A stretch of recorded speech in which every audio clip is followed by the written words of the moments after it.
And good morning and welcome in. It is Mornings in Meridian here on News Talk 102.1 WALT on your radio dial, of course, and online at WALTmeridian.com and doing our Facebook Live feed. Appreciate you folks watching us online this morning as well. WALT Talk Radio on Facebook, and also search for us on YouTube as well. About 9 minutes into the 7 o'clock hour as we get things kicked off here on this Monday morning, October the 9th. And who are we? I am Rob, and welcome back in for another week. It's Charles Frazier. Good morning. And it's also a fall break week as well. Well, at least 2 days of fall break for the schools. They'll be out today and tomorrow. And then, of course, I love when I saw my calendar this morning, it had two different things on it. It had Columbus Day And Indigenous Peoples Day. Indigenous Peoples Day. Okay. Yeah, I'm like, really? We're going to put both of them on there now? Sure, why not? Satisfy both crowds, Yeah, right? do it. We're going to have a few more. Eventually, it's going to be like this day, you know, Right. all of them. Right. It's everybody's day. Americans' day. I mean, come on. Yeah. So banks are going to be closed today. So basically, it's the old federale holiday today. So Well, give them another day off. Why not? but we're here. Yes, we are. And it feels like fall outside. So It what a does. day for a fall break. This is one of my. These type of days are so hard to figure out how to dress because it's like in the mid 40s this morning, and then it's going to get up to 83 this afternoon. I went without a jacket. So Yeah. that was my I decision. went shorts and sleeve this morning. That's how I was dressed anyway, because I'm more of a. I get cold upper body, but you Right. know. But not the lower body. Yeah, I Okay. was like the crazy kid in school who, like, when it was 20, he wore shorts and a sleeve every day. So yeah, I'm just weird like that. So Well, you're weird in so many other ways, Yeah. too. Well, it's not Well, limited to just the attire. and I'm wearing my free Representing my free sleeve that my volleyball girls nothing like little free attire. my volleyball girls at state hooked me up with You have yesterday. volleyball girls at state. Yeah, I had no idea. My team up there. Yeah, Does Nikki know? Yeah, she's very well aware. Cool. Yeah, that's my other family. So, but yeah, they gave me this yesterday, and I said I'll wear it this Very morning. snazzy. Very snazzy, very comfy too. Oh, so even better. Yeah, Yeah. so like a hoodie sweatshirt. You look like Fetterman a little bit. I mean, Hey! nah, you don't. Hey, I can Just pass! Don't act like him, please. Whatever you do. Well, the thing about You it can is, go to Congress. well, and, the thing about it is, the thing, the thing over there. that so- thing. that- What are we talking about? I just want some ice cream. Right. 12 minutes into the hour at 601-485-9191. That is our number this morning. Of course, the big story, we're going to get into it a lot this morning, and it's all over the national news this morning.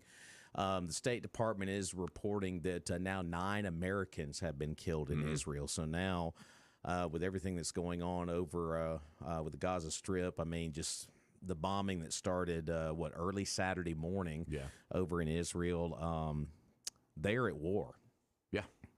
In Israel. And right now, there's so many stories floating around. We're going to try to dissect this as much as possible. And of course, you're going to get this on the national shows all day today, too, especially with Glenn Beck. I'm pretty sure to kick things off at 9. But we'll get into a lot of that, and we'll check on a lot of local stuff over the weekend. It was a busy weekend with a lot of events in downtown Meridian. Of course, you had the storytelling event at the Meridian Railroad Museum over the weekend. You had Earth's Bounty celebrating their big anniversary. Big show at the Riley Center. Yep. Full Moon on 5th back on Friday night. I mean, other events kind of mixed up in there. So it was a very busy weekend. And conferences as well. We had the Yeah. Rail Passengers Right. Association Right. and an event for that, talking about the Spur going to Houston or Dallas. And there was also the Governor's Conference on Tourism towards the latter half of last week. So, boom, boom, boom. Very, All very busy. kinds of stuff. Very busy. Like the So- perfect storm. Well, if you're going to be busy for the first day or two of this fall break, kids are out of school, and if you're going to be running them around town, why don't you make a run to Philadelphia and check out the line of vehicles there at Doc's Toyota. It's just a short little drive to Philadelphia there on Highway 16. Not far at all, and it's a nice drive too, for that matter. But they've got all kinds of 2023 inventory: Camrys, Tacomas, 4Runners, Tundras, Corollas, Highlanders.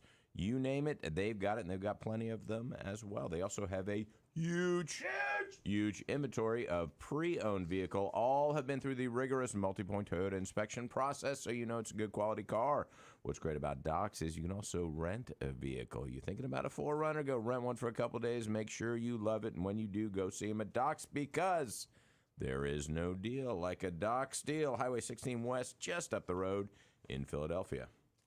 Yeah, it looks like the latest news over in Israel, the big headline on FoxNews.com, and of course they are covering it like a glove over here on Fox News. They got images right now of Gaza City right now, but Israel was hit with a huge rocket barrage early this morning, our time. As a lot of warning sirens were blaring across the country. So I'm not real familiar with a lot of these names over in Israel. New attack strikes Israel Monday in the city of Ashdod. It's Ashdod. So, but Charles, the heartbreaking part of this whole thing is, and I know there's a lot of theories floating around out there. The $6 billion, the speakership talk, and all of this other stuff, as far as it associates with this particular story, but I think we can all agree just the images of these women and children that these terrorists, and that's what they are, that are putting out there on social media, which social media ought to red flag them and pull them off there immediately, which I think they have some of that. But anyway, it's pretty bad stuff. It's brutal. Yeah. I mean, it's horrible. And, it's interesting you say it about social media. You wonder how much of this I wouldn't say is released to so people understand what's happening, because I think it's important that we do know just how brutal it is. But boy, they're tough to see. But I don't think we need to sugarcoat this. And we don't. No. And so it's really a question of how much we show, and I guess if you wish to see more. Then you can certainly do that. But, do we want kids seeing this? No. I mean, I wouldn't want anybody's innocence being, destroyed by that. But, it was designed. It was, months in the planning. I mean, it really was. This whole concert in the Negev. Yeah. That, where they killed 250 and probably took countless back to Gaza. It's totally planned and took a lot of planning and a lot of coordination. And it had nothing to do with the $6 billion from Iran. Not that I agree with releasing those funds by any means. I think that was the dumbest thing that we've done. And I don't know. There's so many dumb things that we do. But have you got time? Let's line up around the corner. But I think the relevance of that I don't think it's relevant at all to anything that's happened.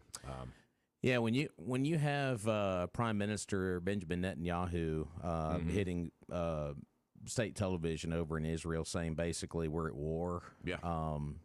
Netanyahu has been unbelievable in his position with the Israelis as being the prime minister. And, of course, there was a time where he was out of power there for a short period of time. Then he got elected back in. But whenever he says we're at war, I mean, you're seeing the images just like we are. And, of course, the war, which began early Saturday morning, has left at least 800 Israelis dead. That's according to Israeli media as of early this morning, our time.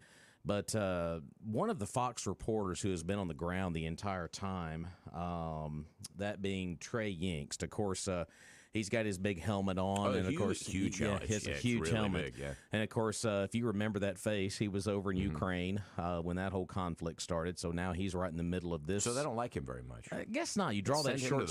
You draw that short straw, and you get that assignment. Bombs going off. Send him. But it was as of it was about a little before 5 o'clock this morning. He released an image. We have to call it X now. It's not Twitter anymore. Right. He said, we just took cover under a huge rocket barrage that was in that area of Israel I just mentioned there, Ashdod, where all of the rockets, and as he is talking on the video, I mean, you can see the rockets, like there's smoke everywhere behind him. So, and then, of course, he pans out and shows more shots of more rockets hitting buildings. So they did actually land, because the Israelis have the Iron Dome, which is a missile defense system, which is actually very effective, probably the most effective in the world, which they need. And it's extraordinary to me, because when Netanyahu says we're in a state of war, that is significant. That's a significant escalation. There are a lot of kind of conflicts that have arisen, that seems to be there's one every 3 or 4 years, whether that's the Hezbollah in Lebanon shooting down some rockets. Although, that sort of thing, I lived in Israel for about a year in the you were late mentioning 80s. it before we got on the air this morning, And I lived up by the Golan Heights and also in the Negev Desert, so 2 different areas. And we would hear rocket fire, not every night, but frequently in the Golan Heights. So that was kind of a common occurrence, but it wasn't nothing was declared. I doubt that they even reported in the Jerusalem Times, let alone in the New York Times or any other kind of international newspaper like that. And so these sort of skirmishes and conflicts, very minor in scale, happen all the time on the Israeli borders. Yeah, some facts about what's going on right now. It says Hamas militants have infiltrated Israel in an unprecedented attack, firing more than 3,500 rockets at residential areas from the Gaza Strip. At least 1,100 people were killed in the terrorist attack and hundreds more were wounded, according to Israel's National Rescue Service. Israeli Prime Minister Benjamin Netanyahu, this video that the response I was mentioning, that came out early Saturday morning. Basically, he said in the video that Israel is at war and called for a massive military response.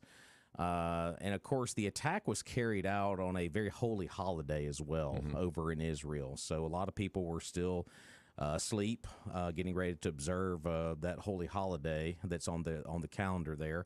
And, of course, the attack happens, too. So, but and it was Shabbat. I mean, that's regardless. It was Saturday morning, and that's, the holy day.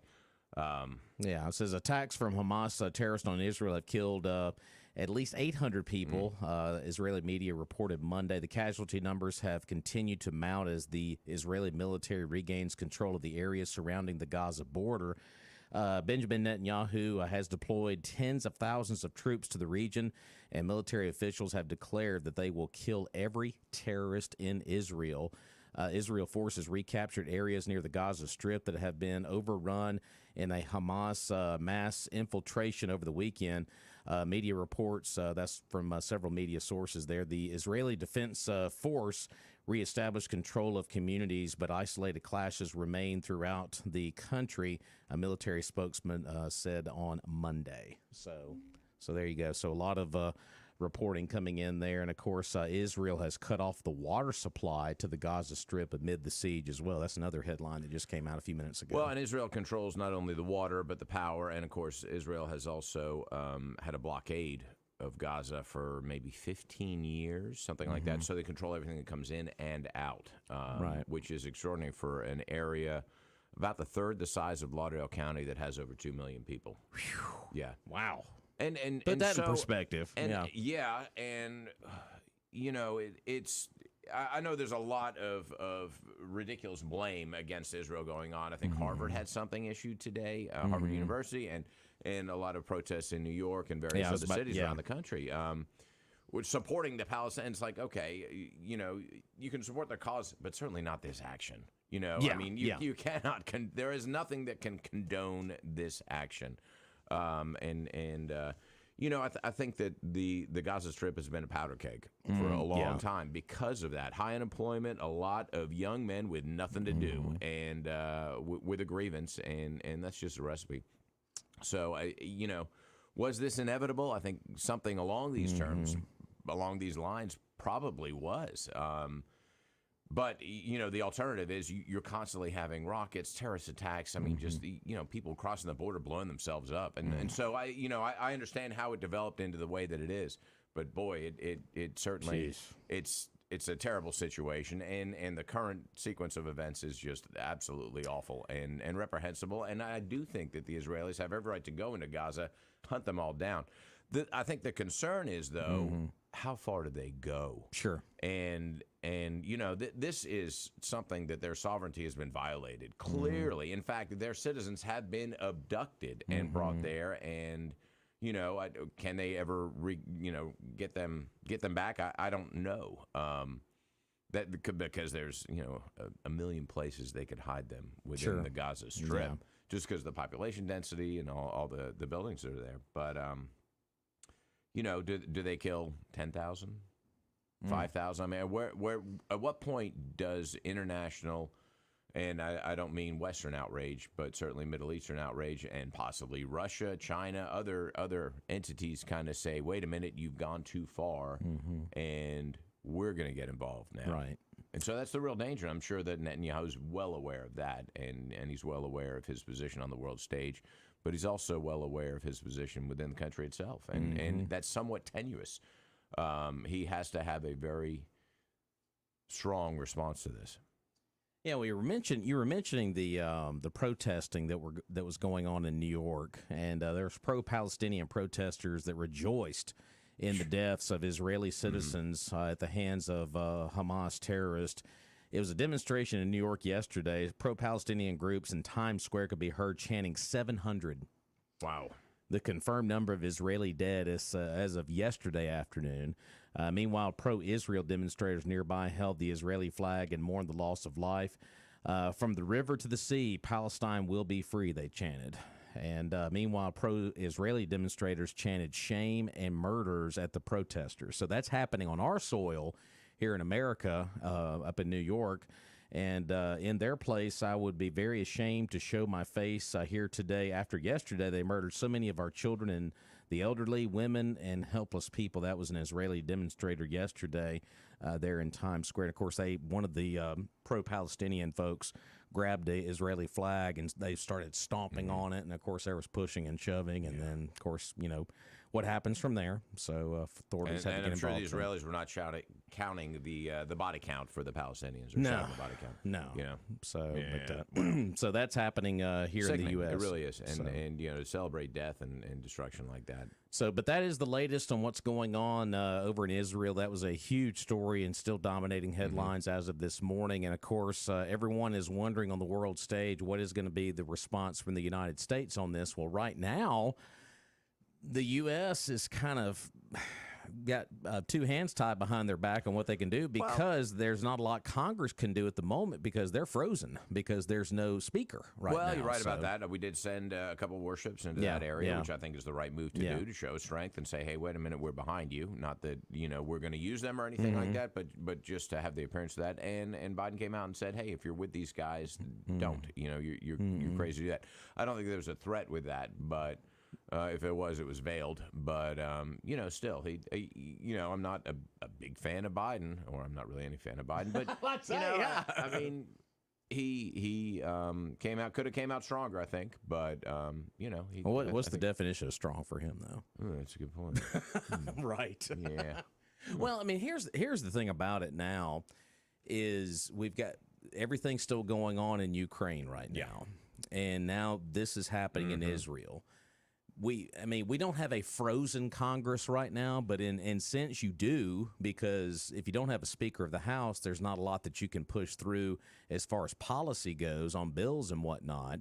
So there's still a fight there in Congress to get a Speaker. Now there is a group that is trying to get McCarthy reinstated. So now you're going to have this is going to be a fight in Congress among a party this week that is cutting its nose off to spite its face, and that's the Republicans. Yep. Because the Democrats are going to be united across the board on their votes no matter what. Right. But you have a group, and they're looking to try to get McCarthy back in the chair. And, of course, you got Jim Jordan. And he said he wouldn't do it, though. Well, that was as of the other day. But when you get behind closed doors, there could be some arm twisting because evidently there was some representatives that were not at the vote that are more sympathetic toward McCarthy than maybe the other two individuals that would be up for it, and that would be Scalise and Jim Jordan. So, but and now with all of that's happening over in Israel right now, a lot of people are wondering what is the U.S. going to do? Well, there's not a lot they can do right now as far as Congress goes because, well, they're kind of hamstrung because of the speaker's chair being basically vacant right now. And, of course, there's going to be a lot of people say, what about stuff here at home? It's going to be a very delicate balance of what is the government going to do. You've got the Ukraine monster on the table. Now you've got Israel on the table, and, of course, all of our domestic problems here at home, and you've got no speaker. So. Right, and I think it takes one more international conflict. Oh, man. And then China just says, you know what? Hey, Taiwan, how you guys doing over there? You ready? That's right. Come on back. Yeah. I mean, really, because there's a lot of distractions going on right now, and I think just one more, and that's it. Or an escalation of either of these two conflicts, whether somebody else gets involved in Ukraine or in Israel. I mean, I just laid all that out on the table, and I'm not talking about really picking apart the domestic issues, obviously, and also we're not really officially full-fledged in my opinion, in a presidential cycle. I mean, I know we've had debates and all the polling numbers and all this and that, but that's still on the table as far as Biden's approval ratings being in the tank. Trump having his legal woes. He is the front runner for the Republican nomination. And now we've got all of these issues happening overseas. I mean, it is a lot going on at one time. It's a messy situation, and there is no resolution. Yeah, and there's no clear leader saying, "Hey, this is the way that we proceed." Exactly. And that's really the problem. So, but it's going to be interesting to see how this all plays out. But of course, we're thinking about folks in Israel because no matter what your position is on anything, to see women and children. What's happening to them is inexcusable. Of course it really is. So. Definitely. Let's go back to the phone line. First call of the week at 485-9191. Hey, caller, welcome in. Good morning. I'm still a little upset because we're just as much to blame by supporting Ukraine. How do you think they got a hold of that equipment? And good point. You know, it's just mind-boggling how we would support a country that is not to be trusted. Look what Hunter Biden was able to accomplish with them. They are the biggest ones with regard to bribery. And look what they've done with equipment and the money that we helped with them. You know, they've turned around and used it or sold equipment or whatever, profited from it, and caused the situation in Israel. Yeah, if people really do their homework on Ukraine before their conflict, they will find there is corruption upon corruption in that country. Oh, my gosh, yes. Yeah, people need to do their homework on that country for sure. And that's what is so, to me, upsetting with us as Americans, that we don't do our homework. Yeah. Because then we have this as the result. And it's like Charles said, this is conflict number 2, and if something else escalates, I mean, who knows what could happen next. So. You know, she's absolutely right, but, you know, do we just let Putin run roughshod throughout Europe and say, okay, I'm going to take over this one and this one, I'm going to pick and choose, and that's a game of risk for him. And, you know, so I think that were we right to intervene on some level in Ukraine? Yes, but I think that you know, certainly it was the role of the European Union to do that, and take a bigger role, and not just leave it all in the U.S.'s shoulders. And they left, the lion's share, certainly. I mean, the UK and the French and Germans have certainly, and the Italians, I think, have all contributed, but not to the extent that we have. And so I think that we probably went overboard in what we did, and should have encouraged them to do more. Yeah, and now you got Zelensky making trips to Washington, and of course the sympathetic heartstrings continue to be pulled, and how much more aid is going to be pushed their way. And now you have this Israeli situation happening too. So right now on the world stage, other countries know America is in a very vulnerable place, and we can basically run roughshod over whoever we want to, and what's going to happen to us? Not a lot. Yeah. That's what we have, is weak leadership. I mean, that's the bottom line. That's how we are seen on the world stage, because you have a lot of folks basically just throwing their feet up on the table saying, it's all good. Well, they're just testing, probing, you know, and seeing what they can get away with. Absolutely. We're going to take a break here on Mornings in Meridian, pay off some bills, and we'll take your phone calls as well at 601-485-9191. We'll be back.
Well, Steve Azar bringing us back in here on Mornings in Meridian.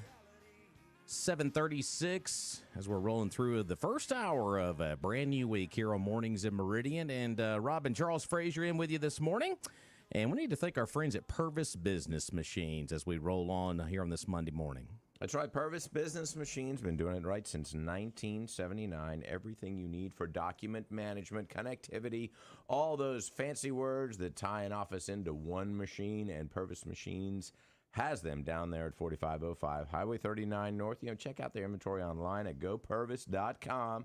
Of course, you can give them a call, and this number is easy to remember. I think they planned it that way. There you go. 601-693-COPY. They have lease return color copiers. You can save up to 85% on those. Can you save up to 85% on anything these days? Not really. Not at all. I don't know anything you can, except for the copiers over at Purvis Business Machines. Service, not excuses, since 1979. All right, very good. 601-485-9191. We have a special guest via telephone this morning. And, of course, we've had her on the show before, representative from the City Council of the City of Meridian. We've got Councilwoman Ty Bell Lindsay on the line. How are you this morning, Ty? Doing well. How are you all? We are doing fantastic. See, the voice we needed on a Monday. That's exactly right. Aw. A dismal Monday with bad Good news. to be here. Well, we're going to get a little report on what's going on with the City of Meridian from the City Council, and of course, I know you guys have been pretty busy getting ready for budgets and whatnot, and just kind of give us an update on how that process is going this morning. Well, we're excited to pretty much kind of finish budget. We set a budget. Now it's trying to make sure that all the monies get allocated in the right pockets that it needs to go, so we can have a flourishing city. So that's the exciting part right now. We have a work session coming up. We got a lot of things on that. That's actually tomorrow, and where we're looking into, cushioning the pockets of more of our employees. That's been very big with this council this year, more so with any other council. We really want to try to make sure that the employees know and the police officers know that we appreciate them working for the City of Meridian. Ty Bell, I'm going down the crime road here with you real quick. I don't think it's going to be a quick conversation, but I know there's been a lot of stories in the media the last several weeks. Of course, it all started basically with the shooting over at the Dollar Tree off of North Hills there, and we had several more shootings after that. I mean, we've talked about it on the program before when you've been a guest with us about crime, and gosh, is there any solution anywhere inside of this? Well, number one solution, I think, is, where everybody need to know, a lot of this I'm hearing the backstories, they are targeted, but that's not no excuse to me at all. I really would like our community and our city to be a little fearful of doing consequences or taking someone's life or trying to take someone's life, because this is a community that is spread of love. And it's supposed to be spread of love and wanting to do the right things. I mean, there are times where you can't always go the right path, but we should be a little bit fearful of the consequences of life, of taking someone's life. One of the number one things that I would like to implement more is just preventative programs within our children, the school system, or just the neighborhood, like Better Neighborhood Watch, so we could see different crimes and things like that could possibly be happening. We could probably try to get the police more involved or quicker. But right now, it's really not no programs that truly has came up that we can implement as of now. But there's things that we can definitely work on. Of course, we just talked about the budget a few moments ago, and we've talked about this before, and I know several other folks as well, about trying to get some more dollars for policemen and police folks, getting those salaries up. Is that anything discussed in this new budget talk, trying to get them raises? Absolutely. They always the top topic of giving them raises. We want to give them raises. We want to pay them well, because we want to make sure that, we can recruit more, and that we can retain better. So salaries are always the number one topic, and they are. Right now it's maybe 2,000. This is just talks. We haven't set anything, but a couple of $1,000 more for the police, 1,000 for the city. This is just stuff that we're putting out there. But during our work sessions and things that we're having coming in the future, starting tomorrow, we could pound out the numbers and see the most that we could get for all the employees. Now, what is the total employment of the police department? Kind of, I guess, active patrol officers, and also I know you have some, I guess, folks who sit behind the desk as well. So what's the total employment of the police department? Do you know? I really don't know. Okay. I think it was like 50 something the last time I remember. That's total employment, all the employees of the police department? I believe so. Okay. Because because some are leaving, but then some are coming. No, so I know that, and there's always going to forth. be there's always going to be some turnover, and it's fairly dynamic as far as that goes. So patrol officers, you maybe like 35, 30? Yeah. Okay. I'd say about that. And what's our goal? Do you know, as far as how many we'd ideally like to have? Well, ideally, our population has declined significantly, but I still believe that we can, market the community, market the city, and get our population back up, because once it was like 75 or 80. Mm-hmm. Yeah. So that police officers. So that's right. the number that I want to hit again. Sure. Okay. Tybell, when do you guys expect to have a budget officially voted on and adopted? I know you said you have a work session tomorrow. When do you think there's... Oh, no, it's voted on. It is adopted. Okay, so... we got our bottom line. We just have to now move forward to see, like, how much would go towards the police, how much will go towards the rest of the employees, how much will go to any other little thing that we're special projects. So basically, right now you just have to allocate the funds to certain departments. Is basically what it is now. So. Yes. Most of the departments have a set amount, but now it's like when you're talking about raises and special projects or different things like that. Now we just kind to tweak those numbers. But the bottom line, but the bottom number is there, so we're good. Okay, good.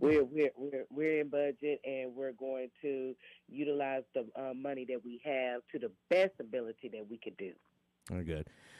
Well, I know this is kind of a tough question, but how has that relationship been over the recent months between the city council and the mayor's office? Have you guys been playing nice?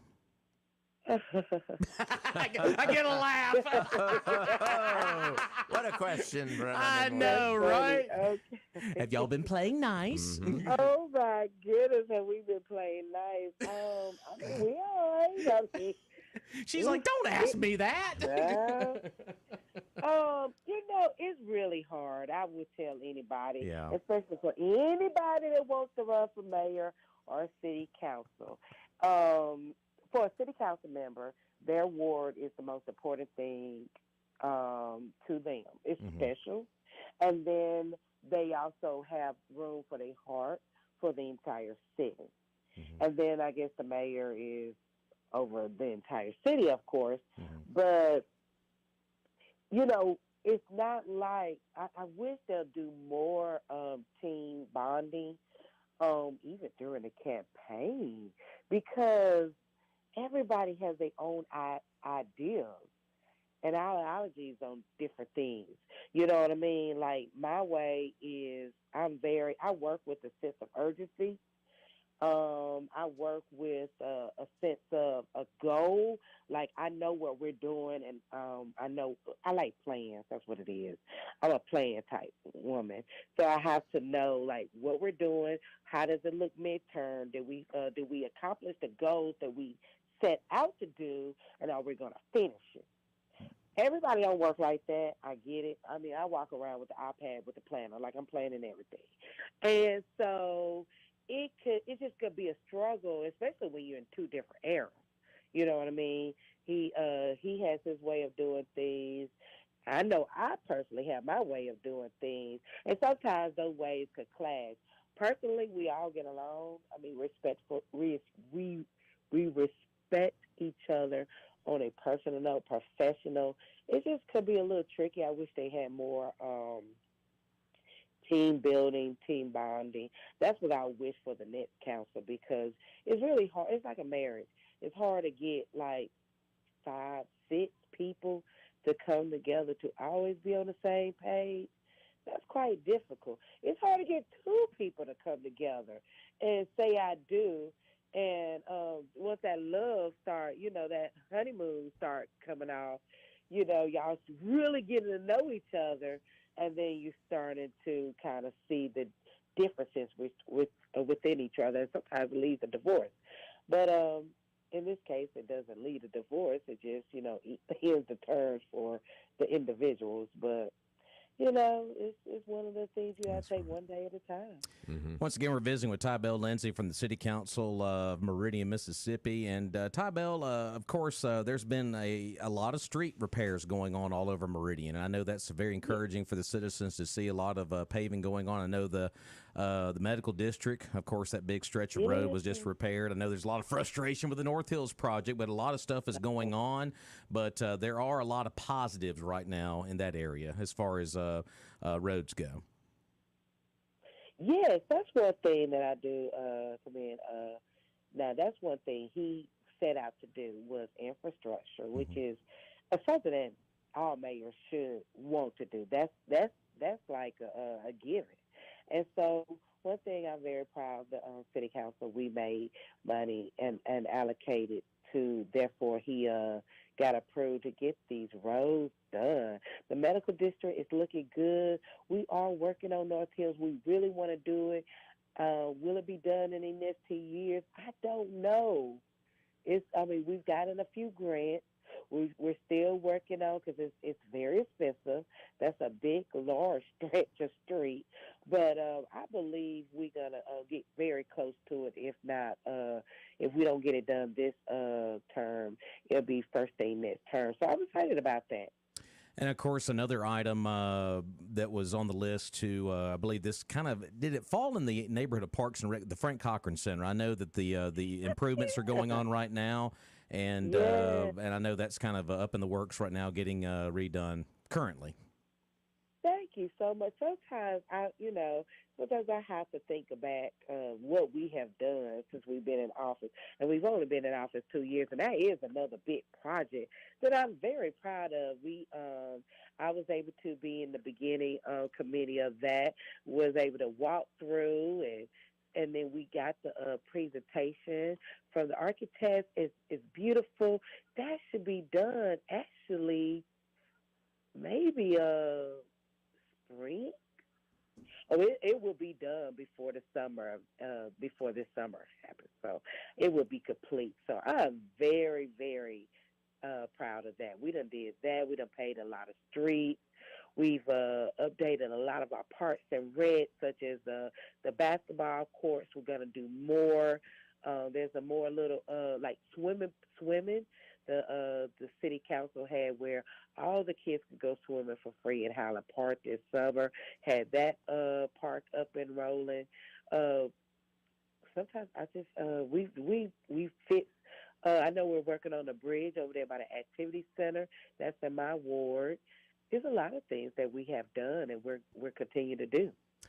Got a texter that just wrote in asking a question, and it involves policing and crime. Okay. I know at one point you had made some comments about the current police chief. Is there any plans to maybe continue to push the administration, maybe find another individual to lead the department right now, or is that still on top of you guys' minds? How do you feel about that? Well, it's not on top of their mind.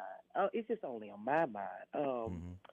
That's very important to me. I mean, it's just a personal preference. I'm so lucky and fortunate to meet people that I just feel are a little bit more qualified for the position. Whether most of the people that I meet that I kind of like, but it's not my decision. It's the mayor. I Right. do understand. So, but it's just I constantly let him know that, hey, I met this person. I met this person. Yes, do I do that? Absolutely, to the point that he probably don't want to hear from me no more about it. But most of all the people, when it comes to policing, it's very important that because of the people that I know and I met that are qualified, they have the criminal justice degree, they worked in the police department. One has gone to work at the state level, and so they could definitely bring a lot more than our current chief. But since it's the mayor decision, the people elected the mayor. He gets to choose who he wants his department head to be, and that's who he chooses. And until he expressed differently, it's you're just Now up can the council have essentially a vote of non-confidence if they choose to? Absolutely, but I Okay. can't do it by myself. No, I I'm about to understand say you have that. to have you've got to get some other folks to be along with you there. Yeah, I So do. That's the only bad thing yeah. that I have learned from being on the council. Because I worked in corporate America, meaning like Disney World and American Girl Place in Chicago, which are the Mattel Toy Company, or USDA in St. Louis, United States Department of Agriculture. So I'm used to, I just wasn't, I was really so green covered in. But luckily for me, because I have made this my new career, being a councilwoman, I've drove to Hattiesburg, Pearl, Mississippi. I'll go anywhere to take classes. We actually take certain classes where my political transcript is almost complete. This time next year, I'll be a professional certified municipal elected official. And so I didn't realize how much a strong government was. I really did think it was somewhat like corporate America or businesses. I mean, my last big job was I helped take height from like just an idea to it went to the top while I was there, my tenure. And then when I left to run on city council, the venture part kind of fell through. The point I'm trying to make is when things are not going right in that type of space, in I guess private sector space, the first person that is held accountable and that would have to go is the person at the top of that department. So I assume if we continue to see crime, no programs are being implemented, that would happen in this government spectrum. But unfortunately, it does not happen like that. He gets to choose, and I guess it doesn't happen in corporate America as much. It does happen in corporate America more because their money is on the line. They're trying to make a dollar. And government is not about the dollar, it's just serving the people. And if they really want this person, they can care less what the people think. They care more about what they think. Well, my frustrating thing is if the council could give a no confidence vote on the police chief, then what is the deal with the other council members? I know you can't speak for them because you can only speak for yourself, but I mean, if they're satisfied with the way things are going in the department, then I think some heads are definitely in the sand right there for sure. Oh, I have no clue. I'm still learning that. I mean, I can't speak for them. Yeah, that's why I say you can, but it just seems like to me that if, when you don't vote for no confidence of the current leadership of that department, I mean, it kind of speaks volumes if you ask me. So. Well, yeah, it does. I mean, I feel like I'm fussing by myself, and then they just feel like, well, it's his choice. I think that's what it is. And so I don't know if they even want to vote that because they want it to be on him. So why vote no confidence when at the end of the day the people elected this mayor to choose who he wanted, and he choose her, he choose him, when I'm saying in another department or whoever, and they're just going to say, well, this is what the community wanted. They wanted him as the leader to let him have who he wants. I just think it's ridiculous though, but that's just my opinion. I don't want that person. I mean, I don't mind the leader, but the leader arms is one of the arms is broken now, or arms got a sprain in it. So let's fix that. Or maybe their leg is got a cramp. Okay, we need to fix that. So in order to fix, bodies, we're gonna have to just maybe go to the doctor and get a new one. How about that? Does the council do kind of a performance review of each department head on an annual basis? And if they don't, could they do that? Or is that a mayor thing? Yeah, I assume it's executive. It's I don't see really why the a council CAO can't thing, either. but we don't have one. It's really the CAO doing all the evaluation, but we don't have one. So our mayor is our CAO. Okay. He's our CIO. He's our mayor. There you go. He might be the chief, actually. I don't know. Grand Poobah. There we go. Well, we're just about out of time. We got just a couple of minutes left. Ty Bell, just talk to our citizens out there and just give your final words on the city of Meridian before we let you go. I definitely want the city of Meridian to know that I see you and I hear you. It is very important to vote the way that, you guys are my bosses. So at the end of the day, I don't really stand for, anything but truly what is right. And when I do see something, I do bring it up. I do say, but on a city council, it's only one vote.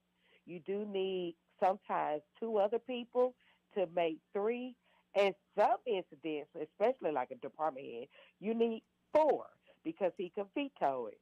So bear with, don't always come at the council because we really try to make the best decisions. If anything, call the mayor if you feel like you want to do something different, or just make sure you vote. Vote with a person, vote with people that's truly going to make a difference and not afraid to change and try something different if it's not currently working. There we go. Ty Bell Lindsay from the City Council of Meridian, thank you so much for taking some of your fall break Monday with us. You're welcome. Absolutely. I enjoy doing this. And always, if you need me back or if you would like to have me back, I'm always here. Absolutely. Appreciate you and have a good rest of your Monday, okay? Thanks, Ty You Bell. too. Thank you. Bye, y'all. All right, bye. All right, Ty Bell Lindsay with the City Council of Meridian. So, of course, talking a lot of different areas in the city of Meridian, of course, always about crime and the police chief of Meridian, Mississippi. Sure, and she made her sentiments, her feelings known on that pretty clear. So, but I think that there is a path where the council certainly can affect that. Absolutely. And probably need to go ahead and do something about it. But we'll talk more about that on the other side and get folks' reaction. 601-485-9191. We'll be back in just a few. Stay with us.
right, welcome back in. It's Mornings in Meridian here on News Talk 102.1 WALT.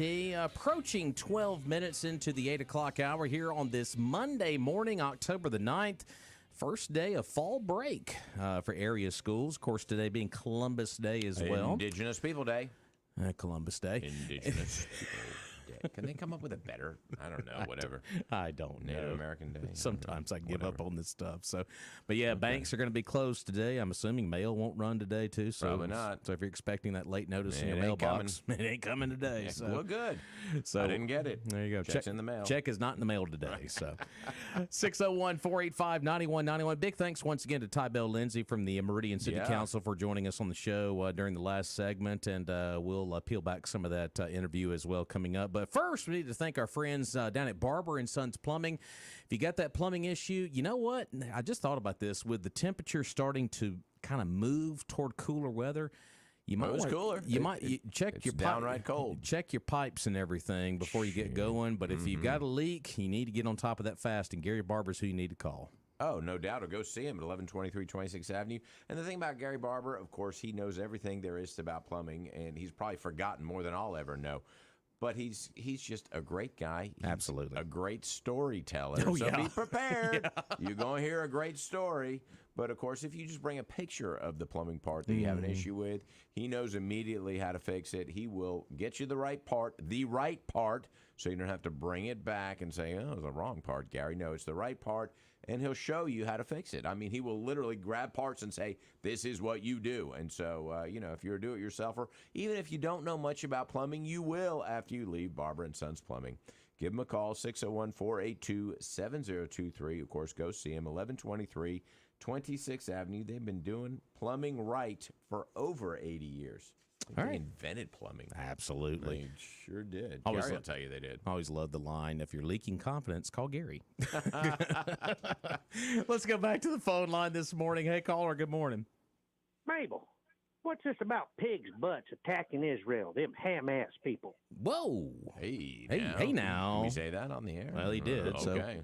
We'll let it go. I can say that. There's a First Amendment. Oh. Well, when it comes to the No, FCC, kind of muddied at this when it point. comes to the FCC, somewhat. Right.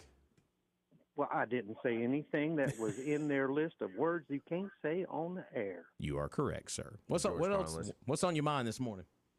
Well, I'm just sitting here thinking most of the wars in the world start with Democrats in the White House. Don't understand how that happens. They claim they're all for peace and equality, and something wrong here. I guess all those people who don't believe in equality and stuff go bananas when they get in the office. Well, here's the obvious headline of the morning. The Wall Street Journal is reporting that Iran helped Hamas plot deadly terror attacks. Are we shocked by this? Let's see. The answer would be no. Right. So, I'm doing pretty good on that one. Oh, yeah.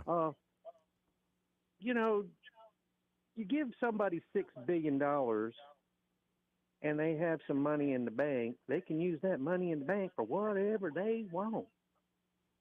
How long do you think they had that? How long do you think they had this plan before the $6 billion hit happened? Because when did that happen? A couple of weeks back, I believe. 2-3 weeks, something like that. Wonder how long they had this. It probably about 3-4 months ago. Yeah, at least. Yeah. When they realized that Biden was going to give them, didn't matter what they did or said they do, because he's, a Democrat who hasn't got the brains God gave a retarded turnip. Well, because this actually happened. It was actually 9/11 is when you remember he made the announcement they were negotiating that. So this has almost been a month ago. Yeah. So and I think the $6 billion is now. I don't agree, as I said before, with them releasing those funds, but I don't think it had any bearing whatsoever on this attack. But what it does is it emboldens them for the next one, and and obviously they're behind it. Even on the planning stages. So, it just shows the y'all stupidity. aren't going far enough back. 9/11 is when he came out and said, yeah, we're negotiating. How many months have they been negotiating? I imagine this has been going on for a while, no doubt. Yeah. not just about the hostages, but everything else. Well, let me rephrase this. Biden wasn't negotiating.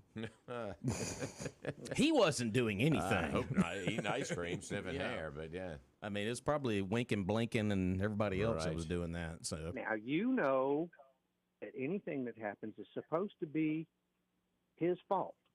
He's the man. Now I'm still trying to figure out how they're going to blame all this on the Republicans or Trump.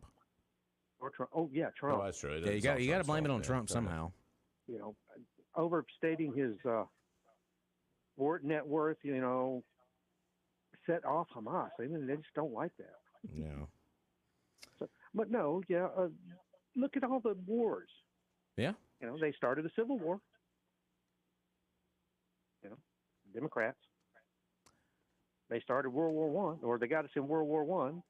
They got us in World War Two. They got us in Korea. They got us into Vietnam. Yeah, they just released another bit of information here. Of course, they've got all of the carriers. You know, you mentioned this earlier, Charles, during the first hour, what we're sending as far as the fleet, some of that over there, and they just showed a map of where those particular ships are at right now. So, and then they just also put up a headline that said, this is Israel's Pearl Harbor. I was like, that's maybe a little much here early in this, but in their eyes, maybe so. You know, as a percentage of the population that's been killed, I mean, it's similar. Yeah, it is, yeah. You know, they're a country of 5 million, and so it's a much greater percentage of their population that's been killed. Obviously, if it was 400 or 700 Americans now. Yeah. Much smaller, but it, you know, it's the sovereignty is I think what they're talking about, how they were invaded and brutally and by surprise. So in some sense there are some parallels to that. No, yeah, there are, including the fact that Israel has a formal declaration of war now against Hamas. Not saying we're just going to go kill them like, you know, we usually do with a police action, and then we bail out and let them come back and do whatever they and which they before. have done. The Israelis have done in the past too with Hamas and Hezbollah and various other entities. Now it's okay. We're going to make a formal declaration of war. Now, any country that comes to their aid is at war with Israel. That means Iran. If they come in with any money or anything.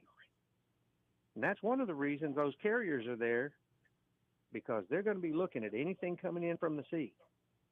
And if it comes from Iran, they'll probably stop it. We'll see. Yeah. But onward to the government. Yeah. Which one? Ours. Local? State? No, federal? We're going to talk national government. Okay. Federal. This is my lesson for the week. Oh. There are two houses. Originally, every 2 years you elected someone 25 years of age to be a representative. And the legislature picked two people to be senators to represent the state. Not a party, not a district, the state. Now we have direct election of senators, and they do not represent state, they represent party. They don't care about their state as long as their party gets what they want. Now, think of all those flyover states that have a Democratic senator right now. Farmers, ranchers, anybody in the agricultural business is hurting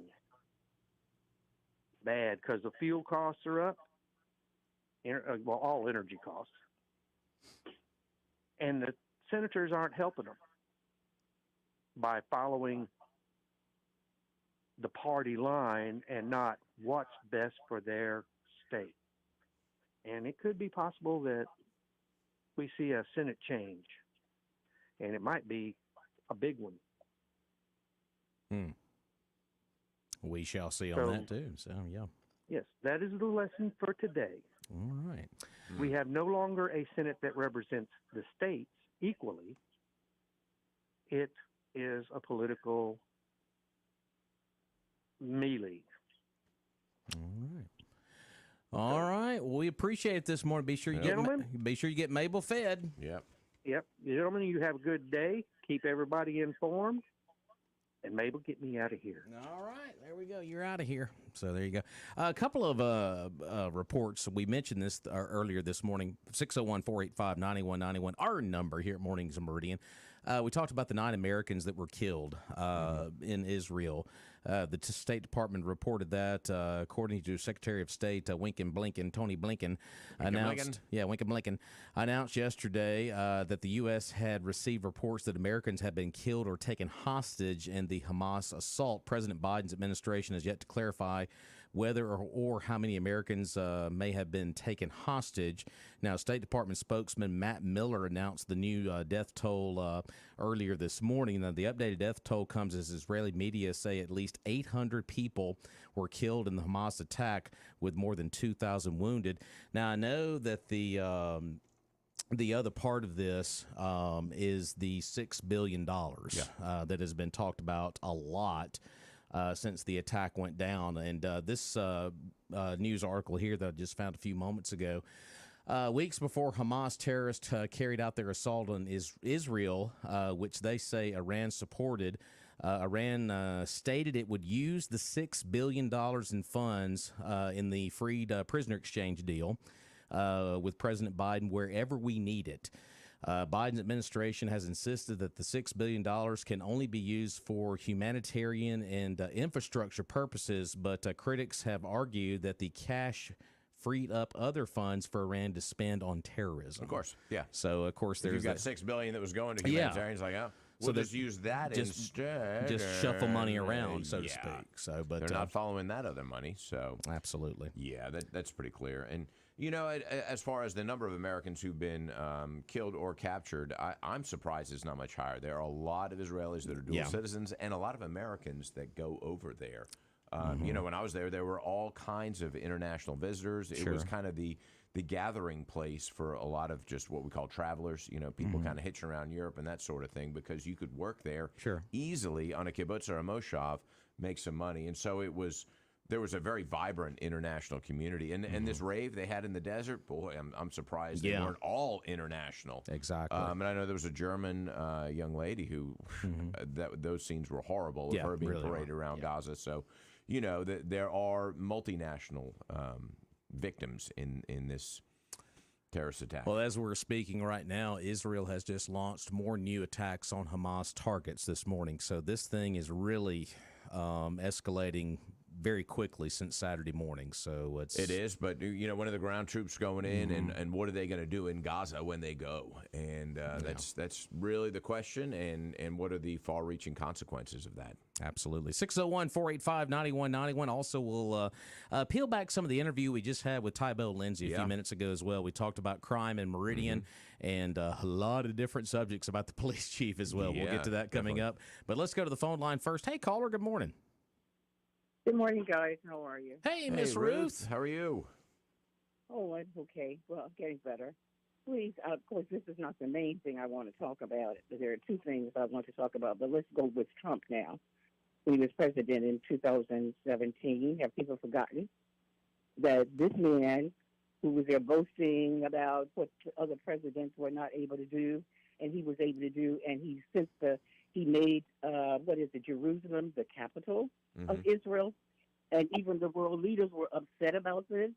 There's a reason why people can't do what you want them to do at the time that they can do it. And you cannot be out here bullying people, and I'm going to do this, and nobody's done this before, and I'm doing. You see the repercussions.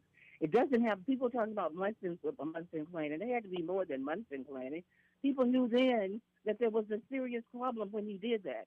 But that's not why I'm calling. I want to talk about the Meridian public school system now. Yes. But I want to know, please. I want to know. I want to see how can we. I'm concerned, you know, that school, Poplar Spring. Yeah, I knew when you called on Thursday, their grade had dropped down to a C, I believe, if I'm not mistaken. Yeah, exactly. From it's like in 1 year. I want to know what happened. Like, what is going on at Poplar Spring? Because we're trying to get the things up. I'm so glad, I was telling you about Meridian High. And we need to, in 2 years, hopefully, Meridian High can be there at the A level. But what's going to happen, of course, is that, we have to have some volunteers. And one of the reasons why people don't volunteer is because they have to come up with $50 to pay to go and get fingerprints. And I think that is so, somehow we need to get some money, have some kind of fund where when people want to volunteer, we can pay for the fingerprinting. And that the volunteers do not have to, especially the ones, most of them are the older ones and on a pension and all of that, to come up with $50 to pay to get a fingerprint. Now, when they, Miss Ruth, when they get fingerprints, is that part of the background check process they have to go through? Pardon? I said, with that fingerprinting you're talking about, with the $50 that has to be spent on that, is that part of, like, I'm guessing a but they background? have to do the $50. But I'm saying, let me finish. Let me finish. I said, is that part of a background check they have to go through? I'm assuming, if they want to volunteer through the school system. Yes, it is, okay. And it is necessary. It is, no, I want to make this clear now. Okay. I totally agree. It is totally necessary. But I'm saying, why should they pay the volunteers? Not people who are there trying to get a job. There are people who would gladly pay it because they want to get that's an interest into the school system. If I get in there now and start doing things, when they're getting ready to hire people, I'll be somewhere near the top of the list. I'm not talking about those people. I'm talking about everyday citizens who are on a fixed income, and they want to do something, but they don't have the $50. Yeah, well, I think what I'm saying is that we need to come up with some kind of idea where, yes, we definitely do need that background check, but let the people, the public school people, that somehow we can get the money somewhere where people to go and get that background check. I mean, they don't have the $50 to pay. I mean, they have to get to the place in the first place, with the gas and all of that. I'm sure people don't mind paying that, and then they're volunteering their time. Why should they have to pay the $50 to be fingerprinted? Well, I think if they pass the fingerprint test, then they should be reimbursed for it. If they fail and they're aware of the criteria for the fingerprint test, then they should have to pay that. I don't think they should get reimbursed. But I think that you're absolutely right. There should be some foundation or some way of paying these volunteers back so that they can truly be a volunteer and not have to pay to be a volunteer. Exactly. And of course, although when I first heard about it about 5 years ago, I'm not paying anything. I ended up paying anyway, though. But the point is, and you passed. They had this thing, and their rationale was, well, people can't afford to do it. I mean, they can afford to do just some kind of silly nonsense. But what I'm saying here is that that's what we need to get some people into the school settings again to do help, and they want to do some help, but they don't have this $50 to pay to go in there to volunteer. And then to try to find out what happened in the case of Poplar Spring, where in 1 year you can drop from an A to a C. Yeah. Something is terribly wrong. I think it's a valid point. But Ruth, I do want to address what you initially said about Trump, and I think that we talked about that Trump was somehow going to be blamed for this, and there we go. It took us an hour and a half, but I mean, yes, he wanted to change the capital to Jerusalem, where the Jewish state wants to have their capital, so he was just recognizing the intent of the Jewish state. But, I mean, this thing has been building for years, and it's got to do with Gaza and kind of the blockade, and there's so many other factors in there. And that may be a very minor point. I hate to cut this off, but we have got bills to pay here. Miss Ruth, I hate to cut you off, but we have got to take this break, okay? I knew you would feel that way. I knew that. I knew you would feel that way. Well, I'm not a big Trump fan. I'm just saying. I think it's kind of silly the rationale to blame for him. it, but All right, thank you, Miss Ruth. We're going to take this break. We'll be back.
right, welcome back into the show here. 601-485-9191 is our number. And I had a chance to check the birthday list yet today here, Charles. Scott Bakula. He's turning 69 today. Yeah, played in Quantum Leap, of course. That was and the old boy thing. One of my favorite movies of all time, Necessary Roughness, the football movie. Oh, yeah. Wow. I hadn't thought about that one in, 30 years. We were actually sitting at a high school football game Friday night quoting that movie. That's what when we get bored, like before we go on the air for a broadcast, we start quoting that movie, which was hilarious. So he's turning 69 today. Let's see. Tony Shalhoub, of course, on the television series Monk. He is turning 70 today. Jackson Brown turning 75 today from the music world. Right on. And Scotty McCreery is turning 30 today, and the late John Lennon would have been 83 today. Wow. Okay. Former British Prime Minister David Cameron is 57 today. Director Steve McQueen is 54. And Steve McQueen? I know. Okay. And TV personality Sharon Osbourne. Oh, yes, rather. 71 today. Okay. So, I'll say.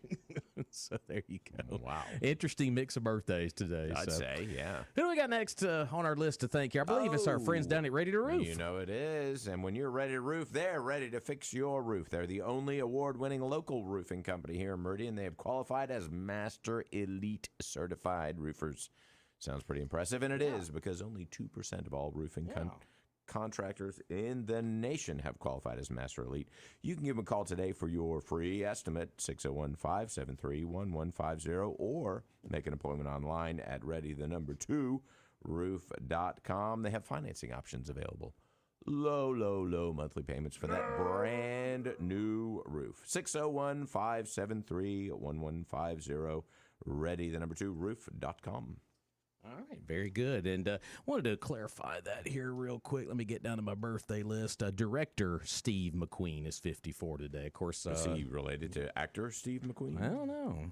Could be interesting. So, real quick before we get to it, we got a couple of phone calls buzzing up this morning. Charles, just to get your reaction, of course, we had Tybell Lindsay on the program earlier this morning, and we talked about crime in Meridian and the conversation with the police chief again, and she still is not wavering on her position on that. She's not, and she's fairly candid about the number of officers, to her knowledge, that are on the streets. I think that, we talked about increase in police salary, which I think is important for retention and to attract new recruits. But yeah, she didn't mince words about her kind of lack of support for the police chief and the change that she wants. So it sounds like the budget is done, but they just have to allocate the funds to each department. But of course, everybody's like, is it going to go up from $9.5 million or down from $9.5 million? So of course, or is it going to stay the same? And then is the council going to allocate some of those funds for other resources if they're not used by the police department? And she said there will be a work session tomorrow with the city council, so we'll see if they make any progress in that session tomorrow. Sure. So there you go. Let's go back to the phone line. Hey, caller, welcome in. MAGA morning, true American patriot. Highs. Yeah, things are getting interesting over there in the Middle East. Yes, sir. It seems like we're getting, every moment we talk, there's some kind of fresh news coming out. So that's right. And the thing about it, this shows in times past, Israel has tried to make concessions. They've given up land. They've listened to all this peace accord mess and all this kumbaya mess. Netanyahu needs to get on the sky phone and tell everybody on earth, United Nations, America, look, we got this. We're tired of it. We're not going to put up with it no more. We're going total destruction, and we're going scorched earth. That's the only thing these people understand. Weakness will bring forth its own destruction. And when you pander to the enemy, when you consort with the enemy, it emboldens them to do more and worse acts of terrorism. They just need to take it all. Take it all. And like I said, give your enemy no quarter. Extend to them no mercy and expect none in return. Just take it all down. And, and Iran is probably behind this. Where do these people get these thousands of Katyusha rockets. They got a factory on every corner. Where did they get this? Where did they get the planning and operational materials and weapons and all from? Well, they got lots of big industries and lots of petrodollars over there in Palestine. No, it's coming in from outside sources. And hopefully, maybe Israelis, once they get the Palestinians and there's nothing left standing, maybe they'll attack Iran and go after the nuclear plants that are enriching the uranium to be used as plutonium in nuclear weapons. Because we for sure ain't got the stones to do it. No. We're going to sit over here and we're going to worry about somebody's pronoun or whether somebody's feelings is hurt. We're not even securing our own borders. We're not even defending our own Constitution. And as far as Meridian and crime and all, police chief, we need to get one. Roger that. There we go. Simple as it gets there at the very end. So there you go. But yeah, basically right now, it doesn't look like there's anything new on the Israel front. Basically what we've reported already this morning. So nothing new there. So and I think that, I think they have to go into Gaza, and I think they have to kind of almost do a building by building sweep. And it's going to take a long time, and it's going to be very brutal. But, I think right now what they're doing is clearing there, because so many of these terrorists came over that they're clearing every house, looking in every closet, every attic, making sure they're not anywhere in southern Israel. And once they've done that, then I think the real assault begins. And I like we talked about earlier. I mean, the Israelis they're not shy about being brutal in their responses, and they understand what they need to do to show their power and their strength.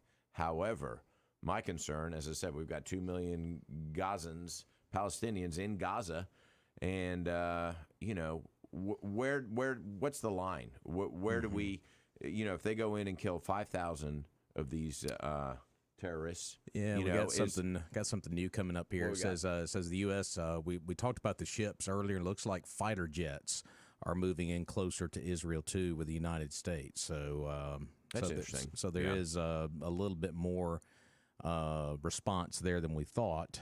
We talked about the ships earlier that were moving into the Mediterranean near that area, kind of keeping a close watch on what's going on with Iran possibly. Now the words fighter jets are now being used. So. Yeah, and there are not only the Iranians. I think Qatar is also a big supporter of Hamas. That's been talked about as well. Lots of money over there, lots of money. And so, there are other entities. They're not kind of isolated in that. So, if I don't know that the U.S. would get involved. I think it's a show of strength. I think especially with Biden as that administration, I don't, as Haz would say, I don't think they have stones for it. But, it could be wrong, and they may surprise us all. But what's going to happen with that? There's a lot of what ifs down the road, and we're still in the infancy of this war. 601-485-9191 is our number here. We're about 15 away from the top of the hour in Glenn Beck here on the program. We need to thank our friends down at A&A Glass. Of course, A&A Glass located at 217 22nd Avenue. Of course, a couple of doors down from the Children's Museum. Just or 2 doors down. Sela Ward Parkway. Oh, whichever way you want to call it. But you can see the signs clearly if you've got a brand new windshield from A&A Glass. And I tell you, the weather was cool this morning. 43 degrees when I came in. Felt nice. See you wearing the hoodie. I'm not wearing a hoodie, but I don't get free hoodies. So, unfortunately. I'm John Fetterman. You're channeling your inner John Fetterman. Now you're starting to act like him. I'm a little disturbed. A&A Glass. Anyway, the weather gets cold, then it gets hot, then it gets cold, hot, cold. Those little cracks, those little pecks in your windshield will become big cracks, and before you know it, you can't see. Especially with that low winter sun, there's no haze, and so it is super bright in the late afternoon. We know that, or the early morning for that matter. So go get your windshield fixed. Go see Adam and Adam. They're at 217, what is it? 22nd Avenue. Or Sela Ward Parkway. That's right. 601-693-GLASS. And, of course, they're open 8 to 4, Monday through Friday. They'll beat any price in town. They're the #1 glass replacement company here, have been for 11 years running, I think, at this point. And they'll work with your insurance company, which I don't want to do. I don't want to work with your insurance company or mine. Let them do it. Yeah, that's what we pay them for. 601-485-9191 is our number. Of course, our eyes have been really drifting toward the news this morning as we continue to keep up with what's going on. I mean, let's don't call it a conflict. This is just a straight-up war right now over in Israel. So let's go back to the phone line here in Meridian, here on Mornings in Meridian. Hey, caller, good morning. Hey, just make one observation. The border wall in Arizona, the steel's on the ground, $300 million. Biden sold it for $2 million. The iron, the wall equipment on the ground. 1 week later, they flipped, and all of a sudden they're going to be 20 miles of wall. Well, the little secret is out that all the conservative channels, the real conservative channels, they a few months ago there was 18,000 Chinese men coming across the border. Now they announced yesterday on the conservative channel there's 33,000 that has come through, 4,000 Russians and 7,000 Kazakhstan. So the invasion is on. When you got 33,000 Chinese engineers, that's a lot of people. And now all of a sudden they flipped in 1 week when the word got out. The guy from New York went up there and started asking what was going on. So just a little tidbit about how much we got coming in. That's very dangerous. Absolutely. Appreciate you out there. There you go, 601-485-9191. Of course, that's been a conversation for a while now of the border. It's not just it's not just one group of folks. It's a lot of different nationalities. Well, and I kind of get, of course, the Biden administration's flip-flopping on the wall now. Oh, well, maybe we do need one. Well, it's I kind of get the feeling they've let in enough. They're like, okay, all right, turn the tap off. And they can't. They can't do it, man. Right. We've let in enough to affect the political climate here, and now we can give them all citizenship and they can vote. But now they can't stop it. Yeah, exactly. So getting back to our interview with Ty Bell Lindsay, I know we've been kind of Israel talk heavy this morning, and there's going to be a lot of that, trust me, when we get off the air with Glenn Beck. I'm pretty sure I can't wait to hear his response on this whole thing as far as the blaze is concerned, because that's going to be pretty important, I think, to hear his opinion on it. But getting back to local issues here, we had Ty Bell Lindsay from the City Council earlier this morning. She mentioned there's going to be a work session tomorrow morning with the City Council. Of course, the budget has been adopted, but now they have to allocate funds for various departments. And, of course, everybody is going to be waiting on bated breath to see how much money will the police department get. Of course, this past year, the budget was $9.5 million. A lot of folks are wondering, what are we getting out of that $9.5 million? And, of course, you asked her about the staff, how many officers we got as far as, complete staff goes, I believe, and 50, 55-ish. Yeah, that's for the breakdown of both. And it was around 50 for total. And about 30 to 35 kind of boots on the ground, if you will, patrol officers. So it's going to be interesting going ahead here. She talked about raises. That's always going to be a big component of any new fiscal year. How can we move funds to get more money in pockets of staff members that really need them? Whether it's folks on road crews, whether it's police officers, whatever it might be. But it is going to be important the next several days to see if there's any movement on allocating funds. And, of course, we mentioned crime here in Meridian, and we mentioned that earlier and really didn't get really deep into that. But we did get in deep on the police chief again. So she has had her strong feelings about that. But what really shocked me, Charles, is when we mentioned the police chief. Of course, it sounds like to me the way it was insinuated when I asked about the rest of the council members, if there's a vote of no confidence, then why do the rest of the council members not go along with this? And there's just one lone member of the council that feels this way. So that's really kind of eye-opening to me. Well, they have not had that vote of no confidence. And they need to. That's, I think, probably speculation and probably information just from discussing things with them, although I don't believe they're allowed to communicate about city issues unless they're either in a work session or at a city council meeting. Is that not correct? It should be. So that may be just a feeling she gets from these meetings, and, that needs to be brought up on the agenda, I think. That would be the best way to approach it. Yeah, I agree. Yeah. So we peel back a lot there. So that's kind of some goings on right now with the city council. Of course, we talked about road projects that are going on. Let's talk about North Hills. And North Hills, Charles, turn onto 39. Charles and his favorite turn on 39. Well, Roger has his light. You Now got your I've turn. It's not even. I don't even go that way very often. It's not every even- time I go by, I'm like, why did they do that? But you're supposed to merge onto traffic. But you're not merging. It's a right turn now. You might as well just go to the light and turn. I know, even have right? that extra little, it's okay. That's what we were doing anyway, right? When they What? were doing the Yes, that's construction. exactly what they were doing in turn right, because they blocked off the merge lane, but now it's not even a merge lane. I mean, Even when we try to improve something, we still make it bad. I just don't understand why. Please explain. I mean, if there's a reasonable explanation, I'd be happy to listen to it. We'll be right back to wrap up the show after this.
All right, we're about 6 minutes away from the 9 o'clock hour and some Glenn Beck. Of course, Clay and Buck at 11, and then the great Sean Hannity at 2. And then on your drive home, Joe Pags here on WALT. Of course, our number here at Mornings of Meridian, 601-485-9191, as we got just a few moments left. And while we have those few moments left, let's thank one of our dear friends here in Meridian, Lauderdale County, Jeffrey Wilson. That's right. State Farm. You like saving money? Oh, yeah. Who doesn't like saving money? Jeffrey. Well, he likes saving money, too. He likes saving you money. You can save up to $889 annually when you combine, you bundle your home and auto. Save right here in Meridian. Give Jeffrey Wilson a call, 601-483-8253. And he's more than just an insurance agent. He would sit with you every year and assess your needs. They start by getting to know you, determining what policies fit your unique situation. Then they'll craft a package that lets you relax and feel ready for the road ahead. And like I said, sit down with him once a year, have a cup of coffee, complimentary coffee. Yeah. And he'll assess exactly what you need. Give him a call today, 601-483-8253, or go see him. He's right there on Highway 39 North. Jeffrey Wilson. Absolutely. Real quick before we get out of here, of course, Monday Night Football tonight. You got the Packers and the Raiders over on ESPN. And, of course, if you like that Manning cast, it's always a lot of fun. And I hate to break the news. Uh-oh. Come on. Bring it on. Cowboy fans. Oh. You need a big, big hug today. Yeah, I was looking forward to it. I was like, and a hey, Saints fan will give you a hug. You darn right, 34-0. Boom. Yeah, Bill Belichick's got to be upset. But anyway, thinking about retiring. I was trying to get everything done, get home in time for the not Monday Night Football game, but Sunday Night Football last night. Yeah. 49ers Cowboys, Sure. big build up, two great huge. teams. Yeah. All this, the rivalry, blah, blah. 42-10. It ain't such a good game there. That was a beatdown, is what that was. And I think Philly and San Fran, the class of the NFC. I think those are the best two teams. AFC, Miami Chiefs. Chiefs and Miami. I mean, that's the way it looks right now. Yeah, but I think there's those. a few I think others those kind of lurking in the background. I think those are the four best right now. So It looks like it. Miami really impressed me. Buffalo took a step back yesterday. They did. Yeah, it was kind of unfortunate. But But right now, San Francisco looks to be the absolute. got all the tools. But here's my thing about Party's it. a breeze. And I've always told this to people in the sports world. They react after a weekend. One game, right? One game, the prisoner of the moment mentality. Because last week, Buffalo's the best team out there. They scored this many, and then they get beat, and it's like, well, they're just terrible. Prisoner of the moment mentality. Yeah. Things can change from week to week. An injury could change things from week to week. So, of course, that was the NFL. Purdy, McCaffrey, any of those guys, and it can happen. It can happen just that quick. Yeah. So, but right now, in the prisoner of the moment this week, those are the best teams, which could change immediately. Well, so. I think they've got the best rosters, the best coaching, and the depth. I mean, they really do, and both sides of the ball. So, but Tua, woo. Tua Tagovailoa. Tua, having a year. And, of course, college ball over the weekend. Ole Miss took care of Arkansas State, slipped past Western Michigan, which did not look great. And Southern Miss lost again. ODU. Old Dominion. Wow. And Alabama went out to College Station, took care of Texas A&M. The Tide's starting to lurk again. They're rolling right back up the polls. Oklahoma beating Texas. And Oklahoma beating Texas in the Red River rivalry. Red River shootout. I know. That's why I say shootout. Rivalry. You can't say shootout on TV. So there you go. But that was kind of a quick weekend in sports. Of course, it's hard to believe high school football only has about maybe 3 weeks left in the regular season. Wow. 3 or 4 weeks left. It's amazing how time flies, right? Well, we got like 2 weeks to Halloween. Then we got Thanksgiving like 2 weeks, 3 weeks after that. And then you know what comes next, right? Folks, have a good rest of your day. We'll be back on the air with you tomorrow. Roger is returning, I promise. Oh, please. He will be back Wednesday. Oh, Wednesday. That's the report. Wednesday is his day. So, folks, have a great day. Enjoy the rest of your first day of fall break for folks who are out of school and off of work today. And we'll be back tomorrow starting at 7. Glenn Beck is up next, and Charles, we'll do it again tomorrow. We will. See you then. Folks, have a great day, and buy local.